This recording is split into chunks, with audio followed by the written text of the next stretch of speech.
When I turned 19, I started my career as the first female photojournalist in the Gaza Strip, Palestine. My work as a woman photographer was considered a serious insult to local traditions and created a lasting stigma for me and my family. The male-dominated field made my presence unwelcome by all possible means. They made clear that a woman must not do a man's job. Photo agencies in Gaza refused to train me because of my gender. The no sign was pretty clear. 3 of my colleagues went as far as to drive me to an open airstrike area, where the explosion sounds were the only thing I could hear.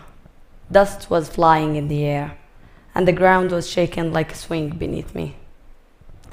I only realized we weren't there to document the event when the 3 of them got back to the armored jeep and drove away waving and laughing, leaving me behind in the open airstrike zone.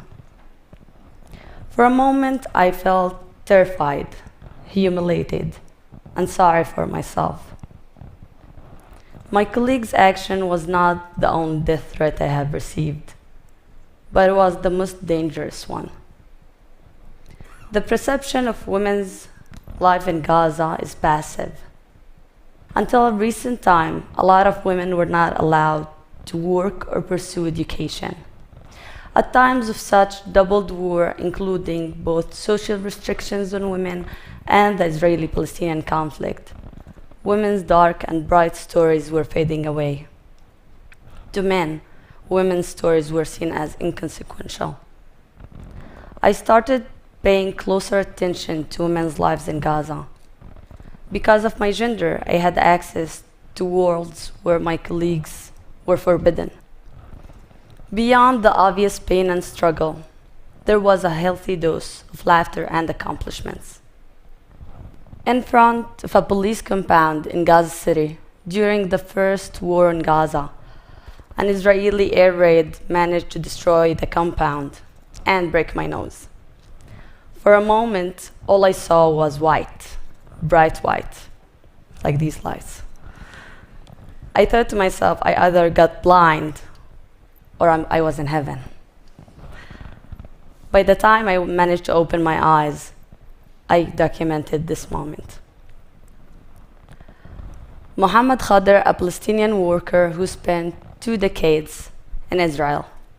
As his retirement plan, he decided to build a 4-floor house.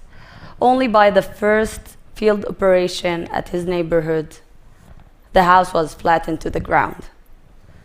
Nothing was left but the pigeons he raised and a jacuzzi, a bathtub that he got from Tel Aviv. Mohammed got the bathtub on the top of the rubble and started giving his kids an every morning bubble bath.